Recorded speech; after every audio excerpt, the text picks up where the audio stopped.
নমস্কার বন্ধুরা, রানুর রান্নাঘরে আবারও একটা নতুন রেসিপিতে আপনাদের সবাইকে স্বাগত। বন্ধুরা দেখুন, এখানে আমি 3 পিস কাঁচা কলা নিয়েছি। আজকে এই কাঁচা কলা দিয়ে আমি একটা দারুণ রেসিপি বানাবো। তাহলে বন্ধুরা প্লিজ প্রথম থেকে শেষ পর্যন্ত ভিডিওটা দেখবেন, আশা করি আপনাদের ভালো লাগবে।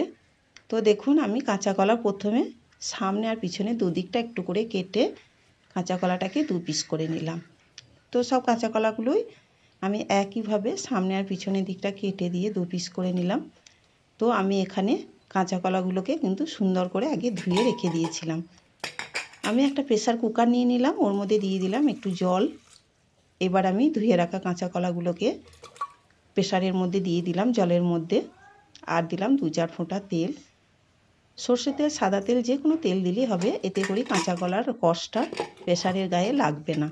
দেখুন, আমি সিদ্ধ করে নিয়েছি, প্রেসারে সিটি দিয়ে নিয়েছি। এবার আমি জল থেকে কাঁচা কলাগুলোকে তুলে একটা থালার মধ্যে নিয়ে নেব। থালার মধ্যে নিয়ে এগুলো একটু ঠান্ডা করতে দেব, তা না হলে তো ছাড়ানো যাবে না। একটু ঠান্ডা করে নিয়েছি, এবার খোসাগুলোকে আমি ছাড়িয়ে নেব। তো বন্ধুরা, আপনারা এইভাবে একবার বাড়িতে বানিয়ে খেয়ে দেখবেন, আশা করি আপনাদের খুবই ভালো লাগবে। যদি ভালো লাগে অবশ্যই একটা লাইক, কমেন্ট, শেয়ার। আর যারা আমার চ্যানেলটি নতুন দেখছেন তাদের কাছে, সেই বন্ধুদের কাছে আমার অনুরোধ রইল যেন চ্যানেলটি অবশ্যই সাবস্ক্রাইব করে দেবেন। আমি যেন আবারও আপনাদের কাছে নতুন নতুন রেসিপি নিয়ে আসতে পারি, যাতে করে আমার আগ্রহও বাড়বে আপনারা আমার পাশে থাকলে। তো দেখুন, আমি খোসাগুলোকে ছাড়িয়ে ফেলে দিয়েছি। খোসাগুলোকে কিন্তু আপনারা খাবো ভাবলেও বেটে খেতে পারেন, খুব সুন্দর লাগে এই কাঁচা কলার খোসা বাটা খেতে। খোসাটাও উপকার, কাঁচা কলা কোনোটাই ফেলা যায় না। তো দেখুন, আমি খোসাগুলোকে ছাড়িয়ে নিয়েছি। এবার এইগুলোকে আমি চ্যাপ্টা করে দেব। হাতের তালু দিয়ে হোক, কোনো চামচের সাহায্য আপনারা করতে পারেন। দেখুন, এইভাবে টিপে দিলাম, কেমন চ্যাপ্টা হয়ে গেল। এইভাবে আঙুল দিয়ে টিপে টিপে এগুলোকে সবগুলোকে আমি এই একইভাবে চ্যাপ্টা করে নেব। এইভাবে টিপে টিপে চ্যাপ্টা করে নেব। আপনারা চাইলে চামচ দিয়েও করতে পারেন, বা যে কোনো যেমনভাবেই হোক এইভাবে চ্যাপ্টা করে নিতে পারেন। দেখুন, এইভাবে আমি সবগুলোকেই চ্যাপ্টা করে নেব। সবকটাই আমার হয়ে গেছে। এইবার আমি অল্প একটু লবণ নিলাম হাতের মধ্যে। লবণটাকে এইবার কাঁচা কলার এপিঠ ওপিঠ 2 পিঠই ভালো করে মাখিয়ে দেব। আগে যদি কোনো দিন না এইভাবে খেয়ে থাকেন তাহলে অবশ্যই একবার এইভাবে বানিয়ে খেয়ে দেখবেন, খেতে খুব ভালো লাগে। যারা কাঁচা কলা খেতে পছন্দ করে না তাদেরকে এইভাবে একবার বানিয়ে দেবেন, দেখবেন তারা খুব সুন্দর খেয়ে নেবে। আর একটু লঙ্কার গুঁড়ো নিলাম, লাল লঙ্কার গুঁড়ো। লাল লঙ্কার গুঁড়োটাকেও ভালোভাবে এপিঠ ওপিঠ মাখিয়ে দেব খুব সুন্দর করে, যাতে করে কাঁচা কলাটা খাবার সময় নুন ঝাল সব রকমই মুখে লাগে। তো সবকটাতেই একইভাবে আমি লঙ্কার গুঁড়োটাকেও মাখিয়ে দেব। সবকটাতেই আমি মাখিয়ে দিয়েছি। এবার একটা ব্যাটার বানিয়ে নেব। এখানে একটা বোল নিয়েছি, এর মধ্যে আমি দিয়ে দেব 2 চামচ বেসন। আমার যটা কাঁচা কলা আছে সেই অনুপাতে আমি বেসন নিলাম। 2 চামচ বেসন দিয়ে দিলাম। 1 চামচ আর হাফ চামচ চালের গুঁড়ো দেব। 1.5 চামচ চালের গুঁড়ো দিলাম। দিয়ে দিলাম ওর মধ্যে স্বাদ মতো লবণ, আর দিয়ে দিলাম একটু হলুদ, দিয়ে দিলাম একটু লাল লঙ্কার গুঁড়ো। এবার জল দিয়ে ব্যাটারটাকে ভালো করে ফেটিয়ে রেডি করে নেব। অল্প অল্প জল দিয়ে, বন্ধুরা একটু মিষ্টি দিতে ভুলে গিয়েছিলাম, তাই একটু মিষ্টি দিয়ে দিলাম। এবার ভালো করে ফেটিয়ে নেব। দেখাচ্ছি আপনাদের ব্যাটারের ঘনত্বটা কীরকম হবে। আর একটুখানি পাতলা করতে হবে, তো আর একটু জল দিয়ে এটাকে পাতলা করে নেব।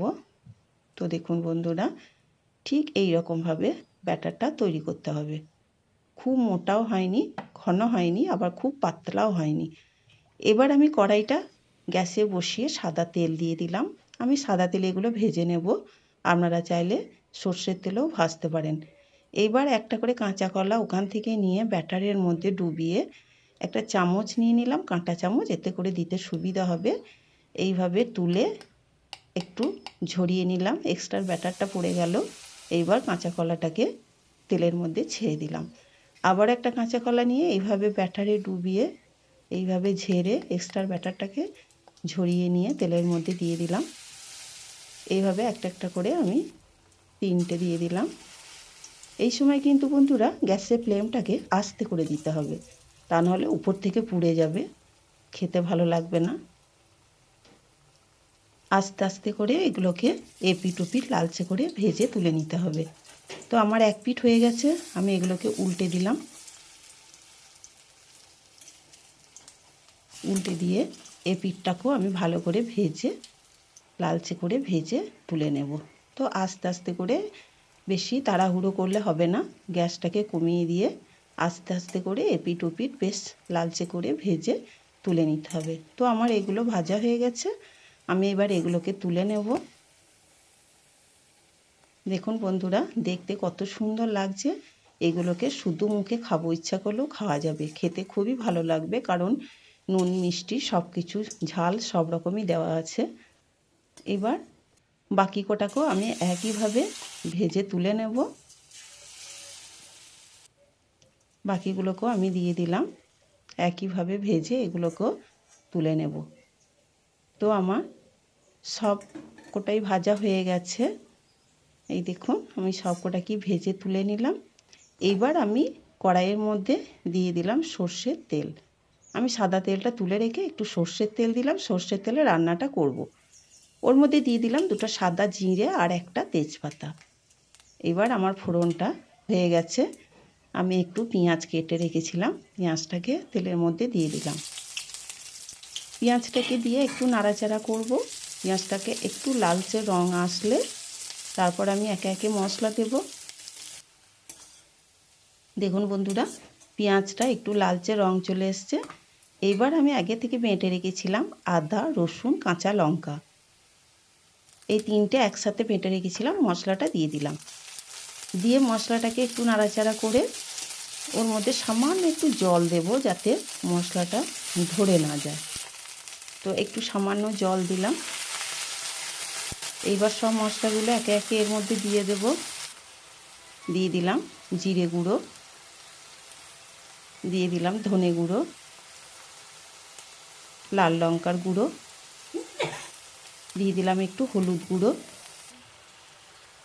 আর দিলাম কাশ্মীরি লঙ্কার গুঁড়ো। কাশ্মীরি লঙ্কার গুঁড়োটা আমি একটু কালারের জন্য দিলাম। আর একটা মাঝারি সাইজে টমেটো আমি পেস্ট করে রেখেছিলাম, ওটাকে দিয়ে দিলাম। সব একসাথে দিয়ে এবার ভালো করে একটু নাড়াচাড়া করে নেব। তো বন্ধুরা, আমি কাঁচা লঙ্কা আদা রসুনের সাথে বেটে দিয়েছি, সেই জন্য লাল লঙ্কাটা, ঝাল লঙ্কাটা একটু পরিমাণে কম দিলাম। খুব বেশি ঝাল যারা খেতে পছন্দ করেন না তারা ঝালটা বুঝে দেবেন। এবার দিয়ে দিলাম স্বাদ মতো লবণ, আর দিলাম একটু মিষ্টি, দিয়ে ভালো করে একটু নাড়াচাড়া করে এর মধ্যে একটু জল দিয়ে দেব। তারপর মশলাটাকে ভালো করে আমি প্রথমে কষিয়ে নেব। তো একটু নাড়াচাড়া করে নিয়েছি, এইবার অল্প একটু জল দিয়ে দিলাম। অল্প একটু জল দিয়ে এবার মশলাটাকে ভালো করে আমি কষিয়ে নেব, যতক্ষণ না মশলার গন্ধটা, কাঁচা গন্ধটা চলে যাচ্ছে আর মশলা থেকে তেল ছাড়ছে। তো বন্ধুরা দেখুন, আমি ভালো করে মশলাটাকে কষিয়ে নিয়েছি। মশলা থেকে খুব সুন্দর একটা গন্ধ বেরোচ্ছে আর তেলও ছেড়ে দিয়েছে। এইবার আমি ওর মধ্যে পরিমাণ মতো জল দিয়ে দিলাম। ওর মধ্যে দিয়ে দিলাম পরিমাণ মতো জল। এইবার রসটা একটু ফুটে উঠলে দেখুন বন্ধুরা, ওর মধ্যে আমি দিয়ে দিলাম 2টো এলাচ, একটু দারচিনি, 2টো লবঙ্গ আমি বেটে রেখেছিলাম, দিয়ে দিলাম। আর দিলাম 1 চামচ ঘি। যারা ঘি খেতে পছন্দ করেন না বা গরম মশলাও খেতে পছন্দ করে না তারা দেবেন না। ঝোলটা ফোটার সময় কিন্তু ঘি আর গরম মশলাটা দিয়ে দিতে হবে। তারপর আমি যে কাঁচা কলাগুলো ভেজে রেখেছিলাম সেইগুলোকে রসের মধ্যে দিয়ে দিলাম। দিয়ে এবার একটু ঢাকা দিয়ে একটু ফুটিয়ে নেব। তো আপনাদের কাছে গরম মশলা গুঁড়ো থাকলে দিয়ে দেবেন, আমার কাছে ছিল না তাই আমি বেটে দিয়েছি। তো কিছুক্ষণ পর ঢাকনাটা খুলে নিলাম। দেখুন বন্ধুরা, কাঁচা কলার মধ্যে সুন্দরভাবে রস ঢুকে গেছে, ওগুলো বেশ ফুলে উঠেছে আর রসটাও মরে ঠিকঠাক হয়ে গেছে। আর আমি এরপর রসটা বেশি মারবো না, এবার বন্ধ করে আমি ঢেলে নেব। তো বন্ধুরা, রেসিপিটা কেমন লাগলো, ভালো লাগলে যেন আমাকে জানাতে ভুলবেন না। আবার আসবো অন্য দিন অন্য কোনো রেসিপি নিয়ে। ততক্ষণে আপনারা ভালো থাকবেন, সুস্থ থাকবেন। নমস্কার।